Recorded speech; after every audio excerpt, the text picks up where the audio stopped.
However, scholars such as Albert Einstein, considered one of the proponents of the theory of relativity and mass energy equivalence, believe that World War III will be a conflict that will overcome all wars together in a destructive impact after the development of nuclear weapons at the end of World War II.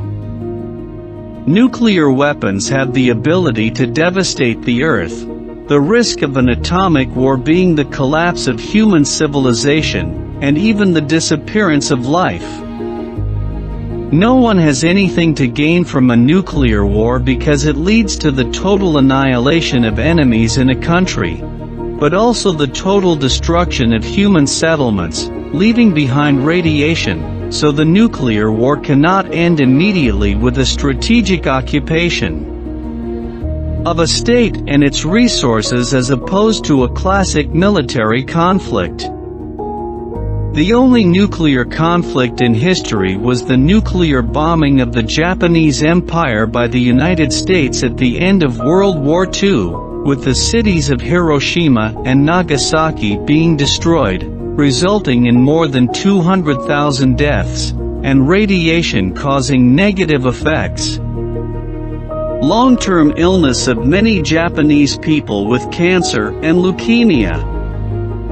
In response to the devastating impact of nuclear bombs, Albert Einstein said, "I don't know how they will fight in World War III, but one can tell you what they will use in the fourth stones." And Robert Oppenheimer, who developed and tested the first nuclear bomb in the Manhattan Project and the Trinity test, said, "Now we have become death, the destroyer of the worlds."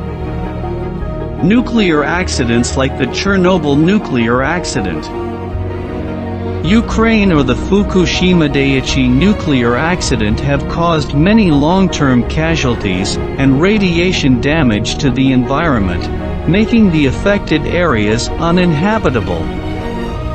A large-scale nuclear war involving hundreds of nuclear explosions and the destruction of many cities and flammable targets could lead to a long nuclear winter. The atmosphere will be covered in smoke and radioactive clouds that will block sunlight for months or years. The temperatures will drop drastically, the ozone layer will thin out, all the water will be contaminated, and the air will be unbreathable and toxic. Then there will be 3 years of nuclear summer when the greenhouse effect will be generated. The ecosystem will collapse and all life forms on the surface will disappear. Many wealthy people have built underground luxury bunkers designed to house them for even a few generations, although the soil will be too eroded to be cultivated. Vegetation will only be able to recover after several million years. According to statistics, out of a maximum of 70,300 active nuclear weapons in 1986, as of 2019 there are approximately 3,750 active nuclear warheads and 13,890 total nuclear warheads in the world. Many of the disused weapons were simply stored or partially dismantled, not destroyed.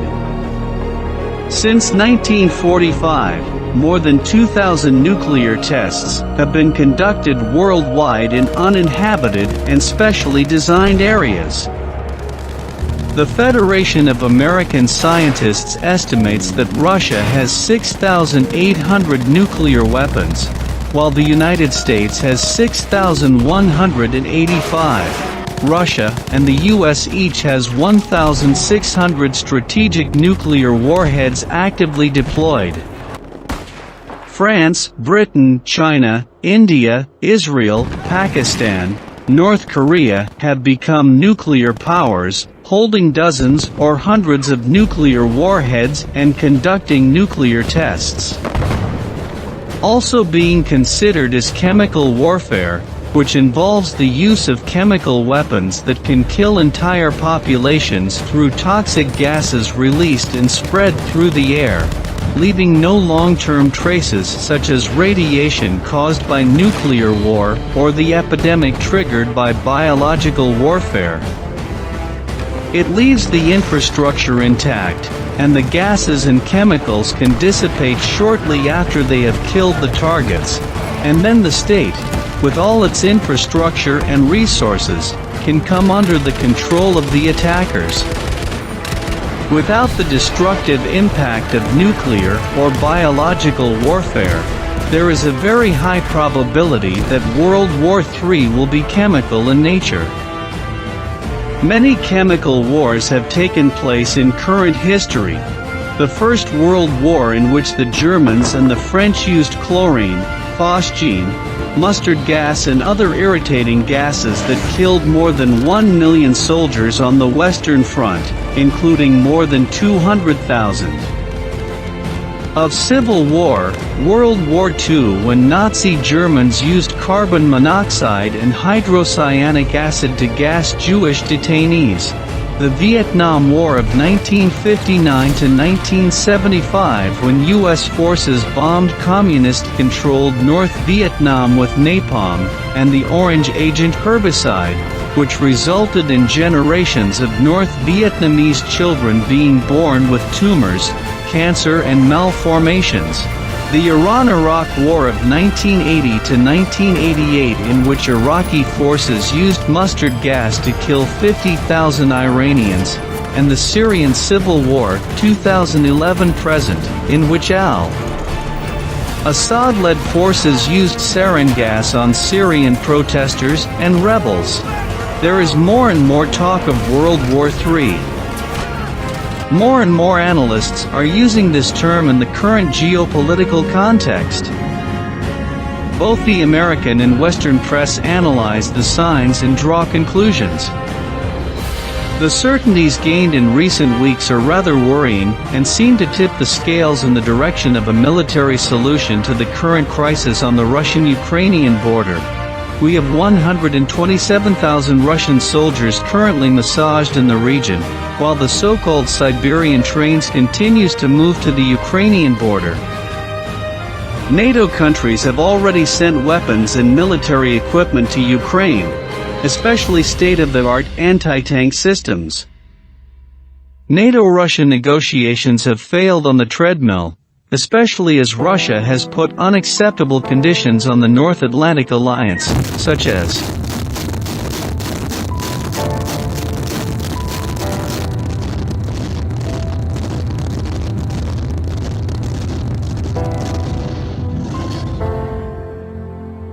recently, the U.S. Secretary of State directly threatened the Kremlin that if a Russian soldier set foot in Ukraine, this would trigger a severe U.S. response. Russia's obsession with reaching the mouths of the Danube with Putin's return came to the fore with the illegal annexation of Crimea in 2014. Proponents of this thesis claim that Putin wants to return to the former USSR border with Romania, now on the Chilia arm of the Danube. That would be the Kremlin's main goal, to change Ukraine's strategic direction, which could also be done through coups, or to promote a political leader agreed by Moscow.